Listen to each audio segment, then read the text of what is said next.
오늘은 빌립보서 2장 9절에서부터 15절까지의 말씀, 순종은 구원의 증거라는 말씀을 같이 보도록 하겠습니다. 자, 먼저 빌립보서를 우리 같이 한번 찾아서 읽어보도록 하겠습니다. 빌립보서 2장 9절에서 15절, 우리 같이 함께 읽겠습니다. 2장 9절부터 15절입니다. 그러므로 하나님께서는 그를 지극히 높이시고 모든 이름 위에 뛰어난 이름을 그에게 주셨습니다. 그리하여 하늘과 땅 위와 땅 아래에 있는 모든 것들이 예수의 이름 앞에 무릎을 꿇고 모두가 예수 그리스도는 주님이시라고 고백하여 하나님 아버지께 영광을 돌리게 하셨습니다. 그러므로 사랑하는 여러분, 여러분이 언제나 순종한 것처럼 내가 함께 있을 때뿐만 아니라 지금과 같이 내가 없을 때에도 더욱더 순종하여서 두렵고 떨리는 마음으로 자기의 구원을 이루어 나가십시오. 하나님은 여러분 안에서 활동하셔서 여러분으로 하여금 하나님을 기쁘게 해드릴 것을 염원하게 하시고 실천하게 하시는 분입니다. 무슨 일이든지 불평과 시비를 하지 말게 하십시오. 그리고 여러분은 흠이 없고 순결해져서 구부러지고 뒤틀린 세대 가운데서 하나님의 흠없는 자녀가 되어야 합니다. 그리하면 여러분은 이 세상에서 별과 같이 빛날 것입니다. 아멘. 코리텐 붐 여사라고요. 2차 대전 때 네덜란드 분이었는데 크리스찬이었는데 그만 박해받는 유대인들을 집안에 숨겨두었다는 그 이유 하나만으로 감옥에 갇히게 되었습니다. 자기 아버지도 갇혔고 또 자기의 언니도 갇혔다고 합니다. 자, 이렇게 감옥에 갇혀 있을 때 독일의 이런 감옥에 있는 간수들이나 이런 사람들이 굉장히 많이 괴롭혔던 것 같습니다. 그러다가 아버지도 감옥에서 돌아가시고 언니도 감옥에서 죽었습니다. 얼마나 사무치겠어요. 마음에 늘 어떻게 보면 나치, 독일 그러면 아마 속에서 그냥 분노가 들끓지 않았을까라는 생각이 듭니다.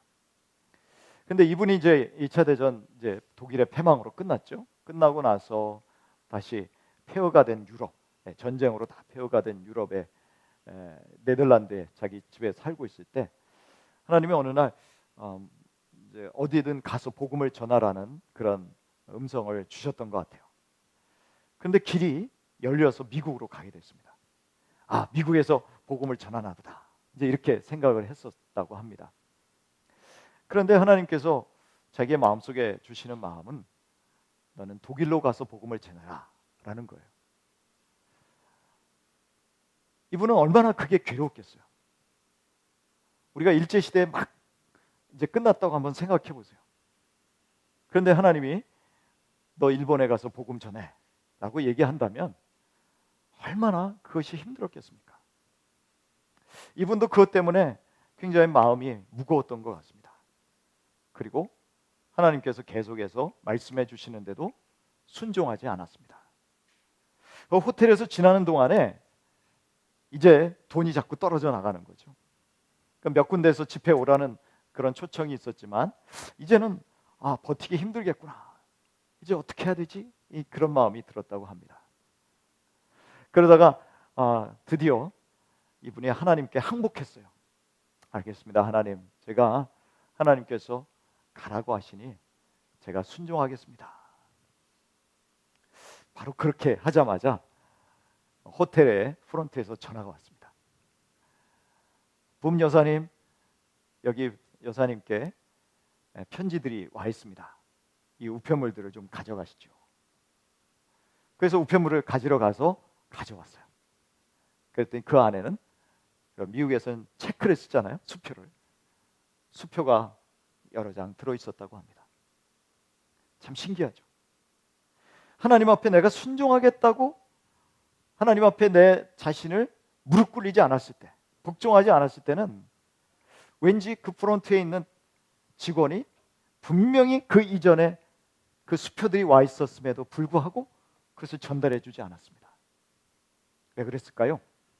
하나님이 막고 계셨던 거죠. 그러나 순종하겠다고 하니까 하나님께서 그 수표가 전달되게 하셨습니다. 어떻게 했을까요? 이제 수표 받았으니까 나 다시 미국에 계속 있을래? 그러지 않았습니다. 순종하고 독일로 가서 집회에 또 초청받아서 복음을 전했습니다. 자기를 가장 괴롭혔던 여자 간수가 자기 앞에 있는 것을 보니까 너무 당황해서 말도 제대로 못할 지경이었습니다. 그러나 하나님께서 그 마음을 풀어주셔서 나중에 봤더니 그분이 벌써 가버린 거예요. 그래서 이분이 어떻게 수소문해서 전화를 했습니다. 자기를 가장 괴롭혔던 그 여자 간수에게 전화를 해서 만나자 그랬어요. 그래서 그 깜짝 놀라는 거예요. 혹시 여자가 나한테 복수하려고 그러나? 그러나 그 여자에게 복음을 전했습니다. 나중에 그 간수가 또 복음을 전하는 사람이 되었습니다. 참 하나님은 순종할 때 그러한 기적과 같은 일들을 일으키신다는 것이죠. 예수님이 하나님과 동등한 분이시지만 하나님이시지만 하나님의 뜻에 순종하셔서 이 땅에 오셔서 자기를 비워 종의 형체를 가지시고 사람의 모양으로 되시고 죽기까지 순종하셨기 때문에 저와 여러분이 구원을 받을 수도 있었고, 그 다음에 어떻게 되었습니까? 오늘 보신 대로 우리 예수님을 가장 영광스럽게 해주셨다. 원래 하나님의 위치에 다시 복귀시키셨다라는 말입니다. 언제요? 순종했을 때. 하나님은 우리가 하나님의 종으로 순종하며 살아갈 때 우리에게 그러한 또 기적을 베푸신다라는 것을 알 수 있습니다. 왜 하나님께서 예수님께 가장 높은 지위, 또 가장 뛰어난 이름을 주셨습니까? 여러분 10절 한번 다시 보실까요? 10절의 말씀. 그리하여 하늘과 땅 위와 땅 아래에 있는 모든 것들이 예수의 이름 앞에 무릎을 꿇게 하셨습니다. 이게 무슨 말이에요? 예수님이 하나님이시라는 것을 이 땅에 내려와서는 예수님 십자가에 달려 돌아가실 정도로 고생하시고 고난을 당하시고 핍박을 당하셨지만 결국은 그 하나님의 위치를 회복시켜 주셨다는 것입니다. 하나님께 예배할 수 있도록 하나님께 예배하는 자들이 되게 하심으로 예수 그리스도의 위치를 다시 한번 회복시켜 주신 것이죠. 11절에 뭐라고 되어 있습니까? 모두가 예수 그리스도는 주님이시라고 고백하여 하나님 아버지께 영광을 돌리게 하셨습니다. 주님이라는 말은 뭡니까? 큐리오스, 하나님이시다는 거예요. 예수님이 하나님이시다라는 것을 모든 사람들의 입에서 고백하여 그것을 통해서 하나님께 영광을 돌리게 하셨다라는 것이죠. 우리가 하나님께 영광을 돌리는 것은 하나님께서 만드신 하나님, 이게 바로 하나님께 영광을 돌리는 길이야 라는 게 무엇입니까? 예수 그리스도를 주님이라고 고백하는 것입니다. 그러니까 예수 그리스도를 Savior, 나를 구원하신 구주로만 고백하는 것이 아니라 오늘 성경에 보니까 Lord, 헬라어로는 Kyrios, 그건 뭡니까? 주님으로 고백하라는 거예요. 너의 인생의 모든 것의 주인이신 주님으로 고백해라. 바로 예수가 그 주님이야 라고 고백할 때 하나님이 기뻐하시고 영광을 받으신다라는 것입니다. 우리도 우리 예수님이 나를 구원해 주셨습니다, 나의 구세주입니다 라고 고백하는 것만으로는 하나님이 영광을 받으신다라는 것이 아닙니다. 여러분 그걸 아셔야 됩니다. 예수님은 그저 나를 구원하시기 위한 구세주로만 오신 게 아니라 너의 인생을 내가 책임지고 이끌어갈 테니까 너의 인생을 나한테 맡겨, 그 주님으로 이 세상에 오셨다라는 것이죠. 그래서 그렇게 내 인생을 맡길 때, 그럴 때 하나님이 영광을 받으신다라는 거예요. 우리가 착각하면 안 됩니다. 나 이제 예수 믿고 구원받고 천국 가게 됐으니 이것으로서 하나님 기뻐 받아주시죠? 또 내가 이렇게 헌금도 하고 헌신도 하니까 하나님 기뻐 받아주시죠? 하나님 영광 받아주시는 것이죠? 그러나 예수님이 마치 그 관원에게, 부자 관원에게 하신 것처럼, 그러나 너에게 한 가지 부족한 것이 있다. 그게 뭡니까? 다 팔아서 가난한 자들에게 나눠주고 나를 따라라. 이게 뭡니까? 네 인생을 다 나한테 맡겨라 이거 아니에요. 그리고 나를 따라와. 너 그럴 수 있니? 내가 너에게 허락한 모든 것들을 다 포기하고 너의 인생을 나에게 맡기고 따라올 수 있냐고. 그 정도로 나를 신뢰하냐고. 그 정도로 내가 주님이냐고. 여러분, 그게 아니면 우리 하나님께 영광 돌릴 수 없다라는 얘기예요. 저는 우리 그 2차 대전에서 우리가 본헤퍼라는 영화를 얼마 전에 저희 상영도 하고 저희도 본 적이 있습니다만, 그 독일의 신학자였던 본헤퍼라는 분은 뭐라고 얘기합니까? 예수 그리스도가 나를 불러줬다라는 것은 너는 나에게 와서 나를 따르다 죽어라라는 말이다. 그는 그렇게 해석합니다. 너의 인생을 다 나한테 주고 맡기고 나처럼 죽어. 이게 예수님이 제자로 부르신 부르심이라는 것이죠. 그래서 그는 진짜 예수님 부르심에 응답해서 나중에 교수형을 당했습니다. 그것이 하나님께 영광을 돌리는 길이라는 것이죠. 히브리서 3장 12절에 이런 말씀이 있습니다. 우리가 같이 한번 읽어보실까요? 히브리서 3장 12절입니다. 같이 읽습니다. 그러므로 예수께서도 자기의 피로 백성을 거룩하게 하시려고 성문 밖에서 고난을 받으셨습니다. 그러함으로 우리도 진영 밖으로 나가 그에게로 나아가서 그가 겪으신 치욕을 짊어집시다. 사실 우리에게는 이 땅 위에 영원한 도시가 없고 우리는 장차올 도시를 찾고 있습니다. 그러니까 우리에게도 예수님께서 보여주신 본을 통해서 우리가 살아가야 되는 모습이 뭐냐?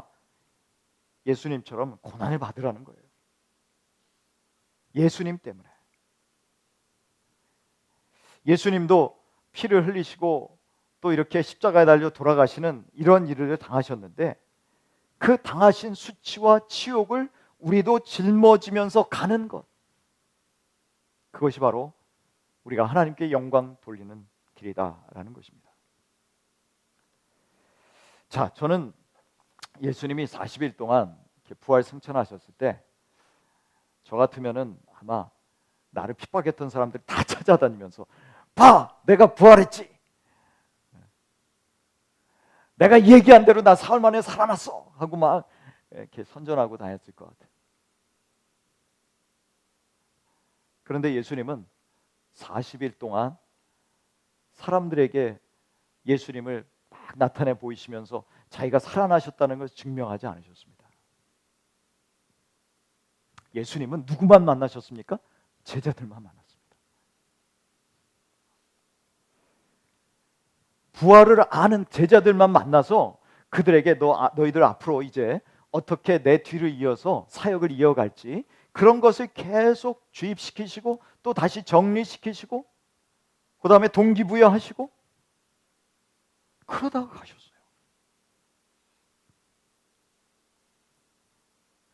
빌라도라든지 대제사장들이라든지 사내들인에 있었던 수많은 공회원들이라든지 그런 사람들에게 쫙 나타나서 너희들이 죽인 내가 바로 살아난 예수, 내가 바로 하나님이야, 내가 큐리오스야, 주님이야. 그러지 않으셨다라는 것입니다. 예수님은 하나님이 맡기신 일만 했습니다. 너희 하는 일은 거기까지야. 더 이상 나가지 않으셨습니다. 그리고 세상에서 영광을 받으려고도 하지 않으셨습니다. 그냥 제자들과 마무리 잘 하시고 그리고선 올라가신 거예요. 저는 승천했다 이런 말씀을 하니까 제가 성경에 이렇게 나오는 인물들을 가만히 생각해 보니까요, 저는 모세와 엘리야가 생각이 났습니다. 여러분 누가복음 9장에 보면 예수님 변화산상에서 이렇게 변화하시거든요. 그런데 그때 예수님과 함께 예수님이 십자가에 달려 돌아가실 것을 서로 상의했던 두 사람이 등장하고 있습니다. 그 사람이 누굽니까? 모세와 엘리야입니다. 구약에 수많은 믿음의 위인들이 있어요. 훌륭한 사람들이 있어요. 그런데 그 사람들 다 제쳐두고 두 사람만 딱 예수님과 함께 변형이 돼서 상의하셨어요. 뭡니까? 대표적인 두 사람이라는 거예요. 한 사람은 선지자를 대표하고 하나는 율법과 지도자의 대표자로서. 여러분, 모세는 어땠습니까? 얼마나 훌륭합니까? 학식도 훌륭하고 능력도 있고. 그런데 백성들이 어떻게 했는지 아십니까? 맨날 지도자인 모세한테 원망불평했어요. 그리고 어떤 때는 돌 던지려고 그랬어요. 자기들하고 비교가 안 돼요. 노예들하고 어떻게 궁중에서 자랐던 왕자하고 비교가 되겠습니까? 학식과 경험이나 또 전승에 의하면 모세가 굉장히 용장이었다 그래요. 그래서 다른 나라들을 정복하는데 장군으로 나가서 어떤 면에서는 그 공을 세운 그런 사람이라고도 합니다.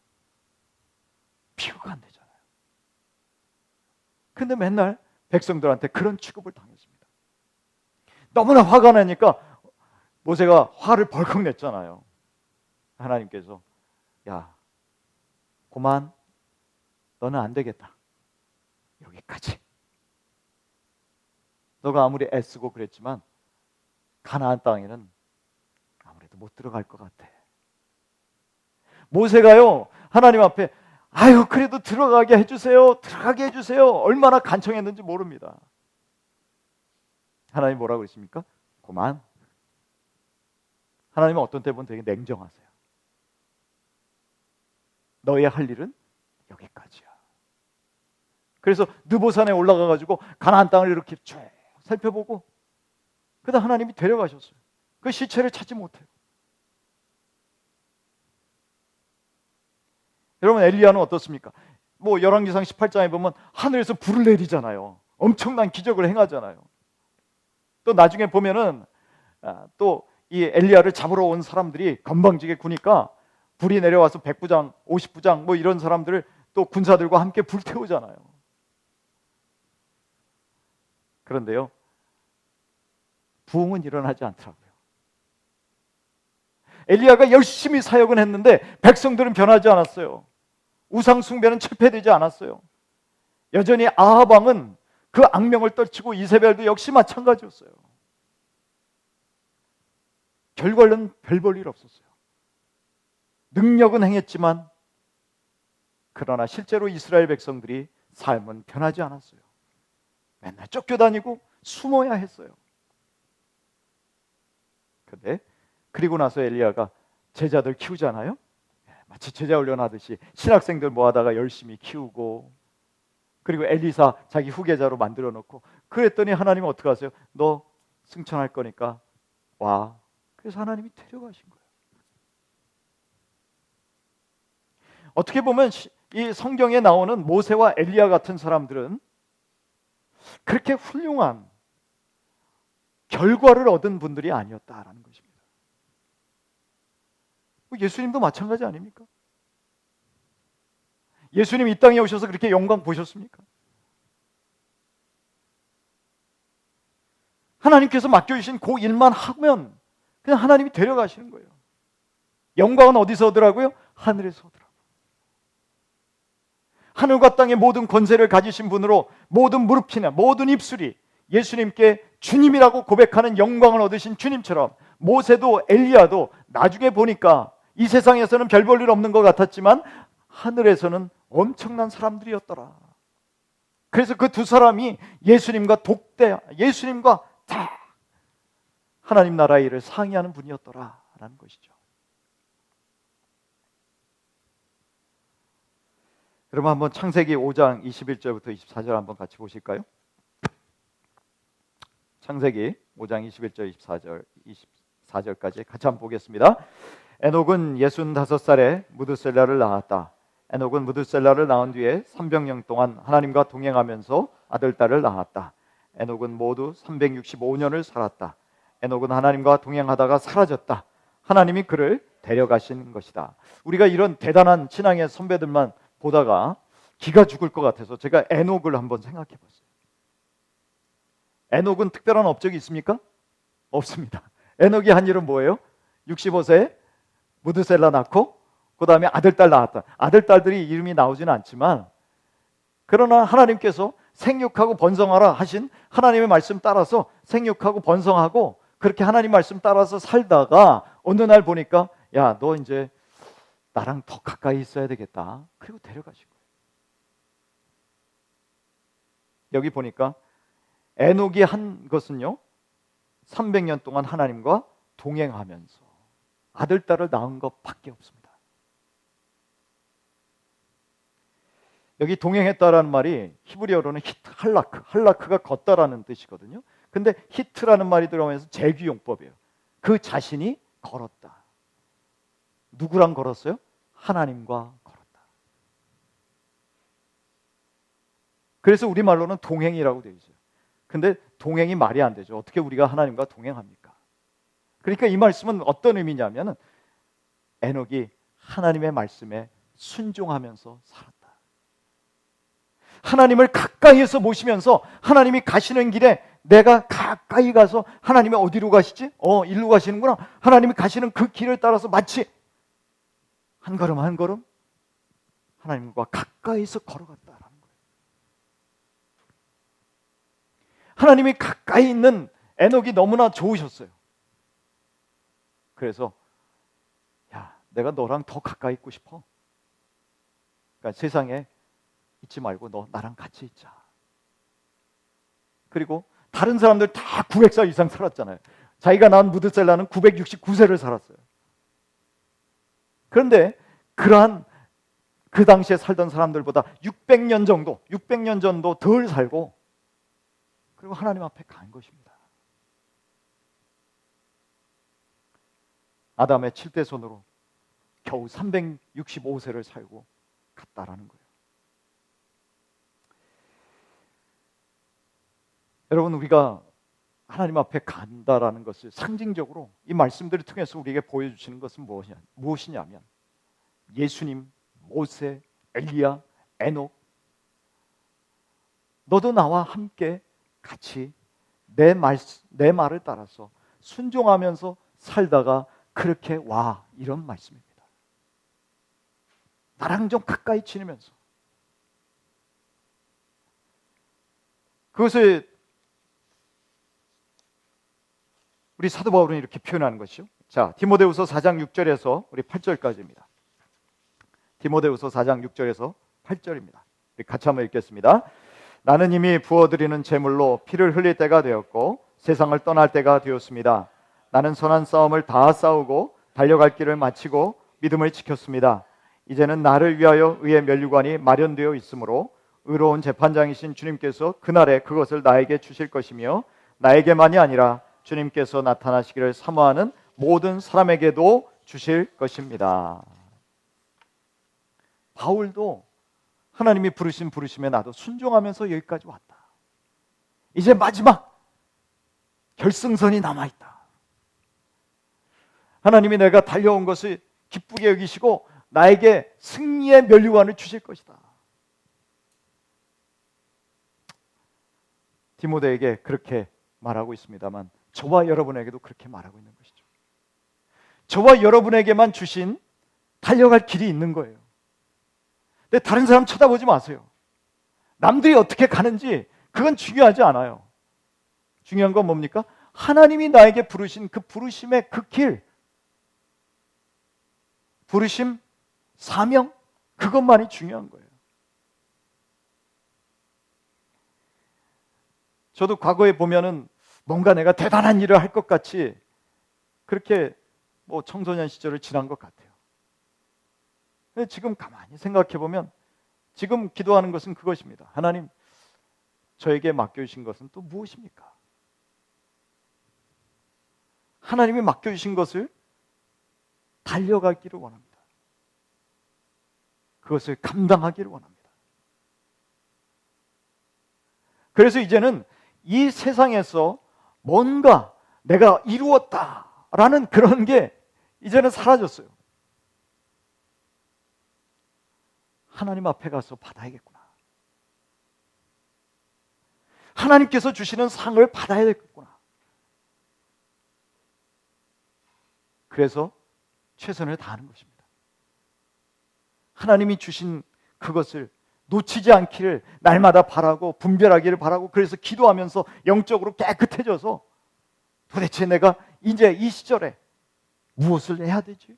하나님이 부르신 부르심이 무엇이지? 놓치지 않으려고, 내 욕심 때문에 눈이 어두워지지 않으려고, 하나님이 하라시는 것을 내가 놓치지 않기 위해서 오늘도 몸부림치는 것이죠.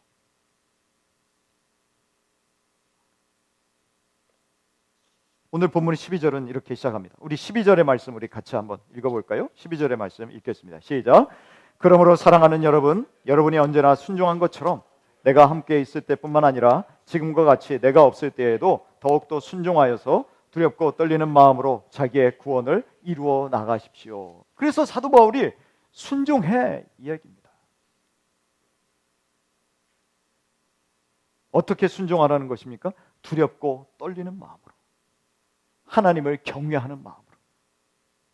하나님이 내 앞에 계시고 마치 우리 에녹이 우리 하나님의 뒤를 졸졸 따라가는 것처럼 그렇게 하나님이 계시는데 내가 함부로 살 수 있습니까?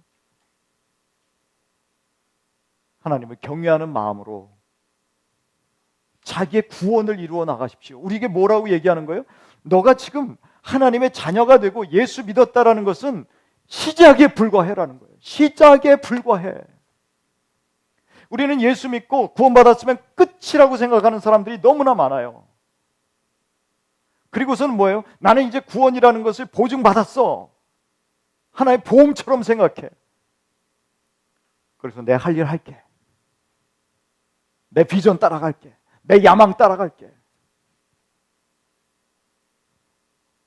그렇게 말하고 있지 않습니다. 예수 믿은 건 이제 시작이야. 구원받은 건 이제 시작이야. 이제는 구원의 완성을 향해서 나가야 돼. 여러분, 그렇다고 오해하시면 안 돼요.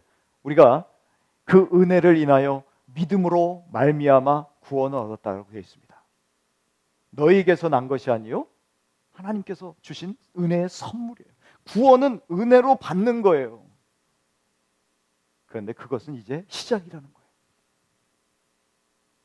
그 예수 그리스도를 믿고 은혜로 구원받은 저와 여러분은 그 구원은 흔들리지 않습니다.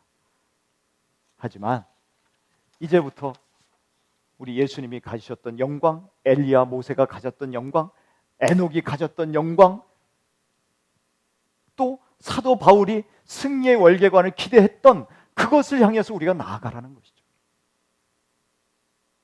저는 이런 생각합니다. 그런 거 없어도 괜찮습니다. 그냥 저는 이 세상에서 제 할 일 하면서 제 거 누릴 거 다 누리면서 그냥 살다 갈래요. 그냥 구원만 받으면 돼요. 왜 그런 마음을 갖느냐 하면 하나님께서 주시는 영광스러운 상급이 얼마나 좋은 건지 모르기 때문에 그렇습니다. 저는 그렇게 기도하셔야 될 것 같아요. 하나님, 사도 바울도 그런 기도를 했어요. 우리가 가진 그 구원이라는 것이, 그 영광이라는 것이 얼마나 귀하고 놀라운 것인지를 깨닫게 해주십시오. 그것을 바라보면서 나가야 된다는 것이죠. 이미 already 구원을 받았습니다만, 그러나 하나님께 나아가서 또한 하나님께서 주시는 상급을 받는 것은 아직 not yet이라는 것이죠. 하나님 앞에 설 때까지 하나님이 주신 사명을 감당하는데 그것을 뭐라고 표현합니까? 순종해라라는 것입니다. 저와 여러분이 신앙생활을 오래 했는데도 이게 변하지 않는다면 참 안타까운 것이죠. 왜냐하면 이것은 신앙생활이라고 하는 것은 완성을 향해 나가야 되는 것이거든요. 비록 공사 중이지만, under construction, 공사 중이지만, 그러나 점점 더 예수님 닮아가는 모습이 나타나야 정상이라는 것입니다. 완성을 향해서 나아가야 정상인 거예요. 그 완성이 뭡니까? 예수님 닮는 거잖아요. 순종하는 모습으로, 점점 더 순종하는 모습으로 살아가는 것이죠. 이전에 내 자아의 모습은 점점 없어지고 오로지 하나님의 뜻과 하나님의 계획만이 내 속에서 더 풍성해지는 삶을 더 살아가는 것이 완성을 향해서 나아가는 것이다 라는 것입니다. 근데 여러분 걱정하지 마십시오. 우리에게 그것을 해줄 수 있는 하나님의 은혜가 있습니다. 13절 우리 같이 한번 보겠습니다. 13절 같이 읽습니다. 하나님은 여러분 안에서 활동하셔서 여러분으로 하여금 하나님을 기쁘게 해드릴 것을 염원하게 하시고 실천하게 하시는 분입니다. 여기서 활동하셔서 에네르곤이라고 되어 있어요. 에너지라는 거예요. 그리고 실천하게 한다. 이것도 에너지라는 거예요. 예수님이 올라가셔서 성령님을 보내주셨습니다. 그 성령님이 우리로 하나님의 뜻을 행할 수 있도록 마음의 소원을 주세요. 그래서 여러분과 제가 성령님을 거절하지 않고 마음속에 계신 성령님의 뜻을 따라서 말씀에 의거해서 살아가면 하나님이 기뻐하세요. 그럴 때 어떻게 하십니까? 더 힘을 주세요. 에너지를 주세요. 실천하게 하신다라는 것이 뭐냐면 에너지를 주신다는 거예요. 그러나 하나님은 우리를 억지로 끌고 가지 않습니다. 이게 중요한 거예요. 하나님은 우리 속에서 성령님을 통해서 계속 우리의 마음에 선한 마음을 주세요. 하나님의 뜻을 행할 마음을 주세요. 그리고 그 마음에 내가 순종할 때 하나님이 그것을 감당할 수 있는 힘을 주세요. 아까 우리 코르텐붐 여사를 봤습니다만 하나님 앞에 내가 순종할 마음을 계속 거절하면 하나님이 역사하시지 않는 거예요. 그러나 순종하겠습니다 라고 내가 복종하면 그때 하나님께서 도와주시고 힘 주시고 능력 주시고 지혜 주시고 에너지를 주시고 건강을 주시는 것이다 라는 것이죠.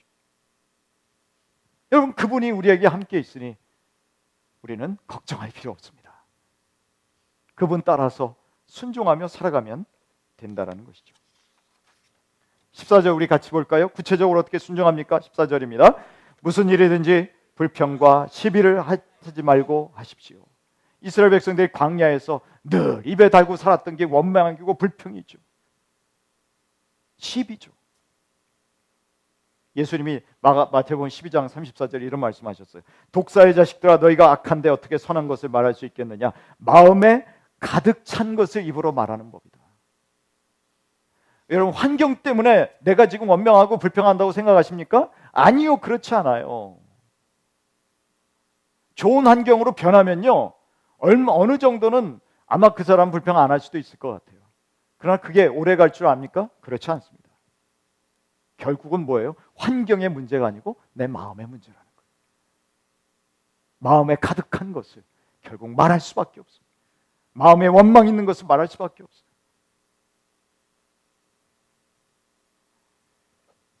괜히 알규잉하고 논쟁하고 시비 걸고 마음속에 그것이 가득 차 있기 때문에 그렇다는 것입니다. 우리가 직장에서건 아르바이트를 하건 또는 가정에서건 우리 하나님께서 우리에게 주시는 선한 마음을 갖고 성령님이 이끄시는 말을 가지고 감사하며 오히려 사람들을 세워주며 또 격려하며 그렇게 살아갈 수 있게 되기를 축복합니다. 이것이 바로 순종하면서 사는 삶이라는 거예요. 거창한 거 얘기하고 있지 않습니다. 자, 그래서 어떻게 해야 됩니까? 15절의 말씀 또 같이 읽겠습니다. 15절 있습니다. 시작. 그리하여 여러분은 흠이 없고 순결해져서 구부러지고 뒤틀린 세대 가운데서 하나님의 흠없는 자녀가 되어야 합니다. 그리하여 여러분은 이 세상에서 별과 같이 빛날 것입니다. 여러분, 사도 바울은 늘 어떤 얘기를 하냐면 좀 흠없는 사람이 되라 이런 거예요. 흠없는 사람이 되라. 하나님 앞에 제사를 드릴 때 항상 어린 양은 흠없는 것으로 드려야 돼요. 짐승은 흠없는 것으로 드려야 돼요. 하나님께서 우리에게 원하시는 모습은 뭐냐? 우리에게 결점이 많죠. 아직도 흠이 많아요. 그런데 점점 예수님처럼 흠없는 어린 양이신 예수님처럼 흠없는 모습이 되는 것이다 라는 것이죠. 그게 우리의 목표가 되어야 되는 거예요. 그리고 순결해지는 거예요. 순수해지는 거예요.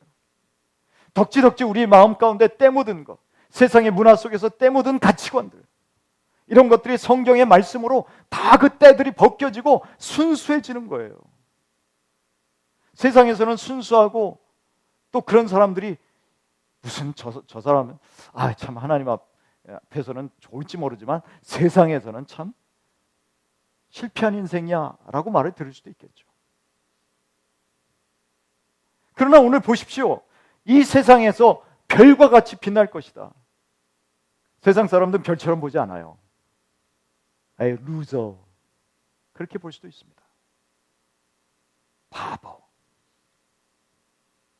그러나 누가 별과 같이 빛난 빌과 같이 보신다는 겁니까? 하나님이 보신다는 거예요. 너가 바로 Star of Heaven, 너가 하늘의 스타야. 몸매가 잘나서, 뭐 탤런트가 좋아서 그게 아니라 하나님 앞에 순결하게 살기 때문에, 흠이 없이 살려고 하기 때문에, 구부러지고 뒤틀린 세대 가운데서 타협하지 않고 나는 하나님이 원하시는 길을 가겠습니다. 여러분, 그런 사람들이 세상을 뒤집기도 하고 하나님께서 결국 영광을 주시는 사람들이다라는 것입니다. 하나님의 흠없는 자녀가 되는 것. 에베소서 5장 8절에 바울이 이렇게 말합니다. 너희가 전에는 어두움이 되더니 이제는 주 안에서 빛이라. 빛이라. 빛의 자녀들처럼 행하라. 빛의 자녀들처럼 행하는 것 어렵지 않습니다. 내 입술에서 원망과 불평, 시비를 그치고 하나님의 말씀에 근거한 삶으로 오늘도 흠없고 순결한 모습으로 살아가기를 애쓰는 그런 모습이 하나님께서 기뻐하시는 빛의 자녀의 모습이라는 것이죠. 오늘도 여러분 그런 스타로 살아가시기를 축복합니다. 하늘의 스타. 예. 오늘도 옆에 있는 분들에게 그렇게 인사하겠습니다. 당신은 하늘의 스타입니다. 예. 또 이렇게 인사하겠습니다. 하늘의 스타가 되십시오. 하늘의 스타이기도 하지만 하늘의 스타가 더 훌륭한 스타들이 될 수 있게 되기를 주님의 이름으로 축복합니다.